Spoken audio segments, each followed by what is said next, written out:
Word Insights. Hi, welcome to Word Insight.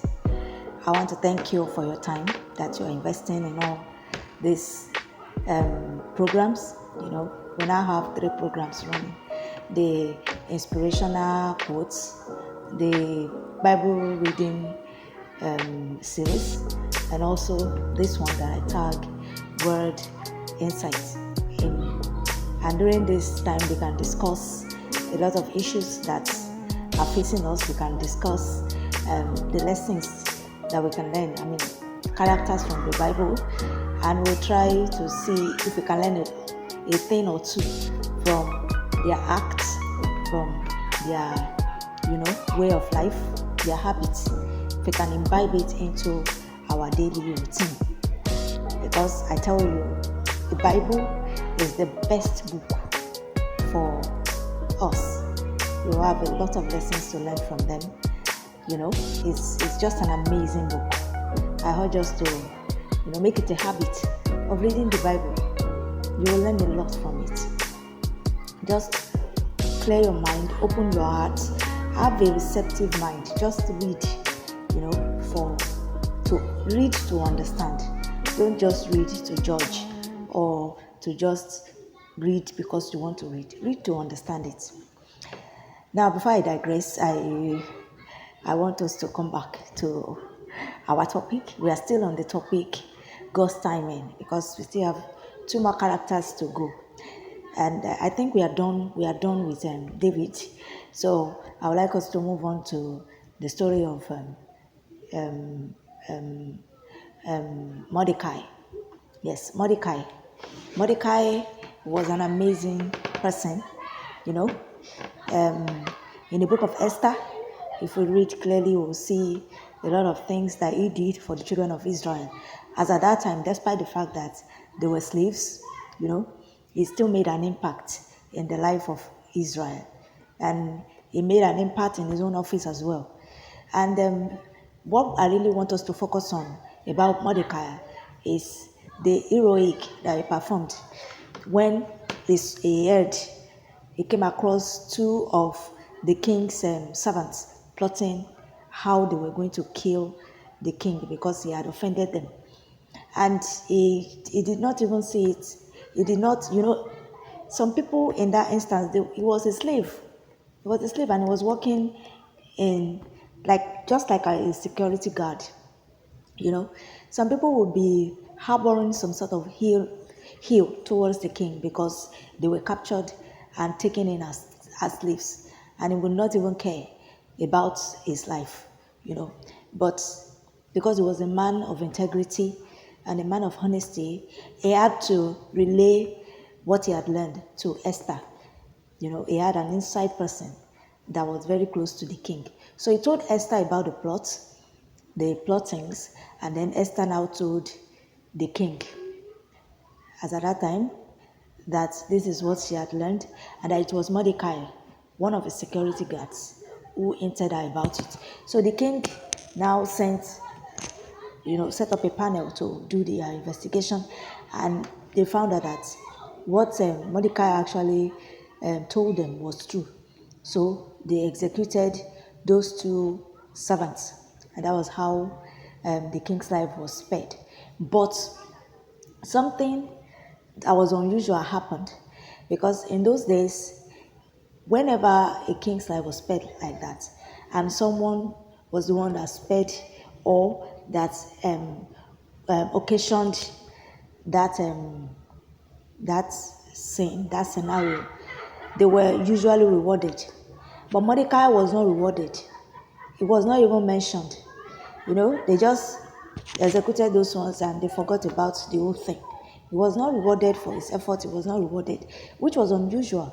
If it were some of us, we would take offense and would be like, I saved this king's life and it was not even acknowledged that it was I who did it. He may even be harboring, we may even go as far as harboring some illness towards Esther, because we might think that maybe she took the accolade, but he did not really pay any mind to it. He just went about his business. He had done his part by saving the king's life, and he went about his business, doing his duty there.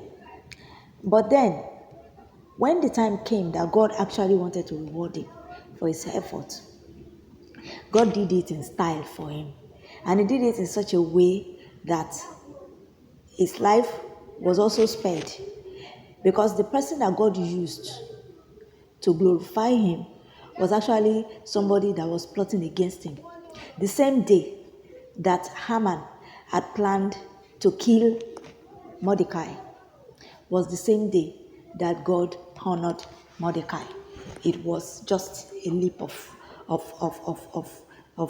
faith. I mean, it was just something drastic. And it was only God that could mastermind such an event. You understand?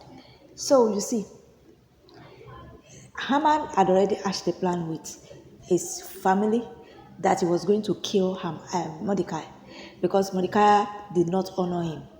He was the second in command to the king then. That's Haman. It was whenever the king wanted to take any major decision, it was always Haman he turned it to. So Haman was feeling himself.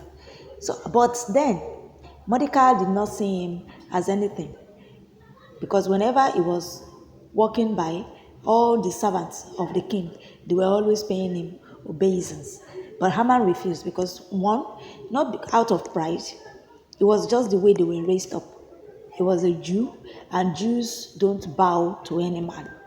So it was that same character that that Mordecai had. So he wasn't going to bow for anybody. But Haman saw it as a slight to him. He saw Mordecai as someone arrogant, and he felt he needed to punish him for that. And whenever he was happy, and then he saw Mordecai, he would be so sad, and he would feel so bad within himself. So he went home always sorrowful. He would always go home sorrowful, and then his family was like, "What happened? Why do you always look so sorrowful after you have been with the king?" And he told them that there is this guy that just disdained me. He didn't like me, and he was tired of the guy, and he wanted to get rid of him. So they now hatched the plan. They said that they should build up that they should set up a gallows. You know, they mentioned the measure that the gallows should be set up, and that he should go and request from the king that Mordecai be hanged on that gallows. So he made up his mind that he was going to do exactly that, and then he dressed up and he went. But unfortunately for him, God had already gone ahead of him in in making sure that the king had a sleepless night. And then while the king was not able to sleep, he decided I was going to read some of the Chronicles of the Kings. So he told one of his servants to read it to his hearing. And as they were reading it, was found out that it was recorded that Mordecai had saved the king from two of the people of his servants who were plotting his death. And then the king was, wow, and what did we do for this Mordecai? They said that he had not been rewarded in any way. So the king was now like, wow, no, that's not fair. How could someone save my life and I will not reward him? Is it for want of riches or what? So now the king was now restless. He felt that he had to do it, and he had to do it now. So as he was still thinking in his heart, Haman walking, armed with the resolve to discuss Mordecai's death with the king. But unfortunately, as he was coming in, the king was now like, "Is that Haman?" They said, "Yes, it was Haman." So he called Haman and was like, there is somebody that he had to reward for something great that he did. And Haman thought that he was going to be the one to be rewarded. So he gave the best advice. So the king was now like, what should we do to the man that the king is delighted in? Haman was like, that he thought in his heart that it must be him, because he was the closest to the king. So he gave the best advice. Let the king's robe be worn on him. Let him wear the king's ring. Let him be taken into all the major part of the cities and announced that this is the man that the king is delighted in. So the king told him that he should do the same thing to Mordecai.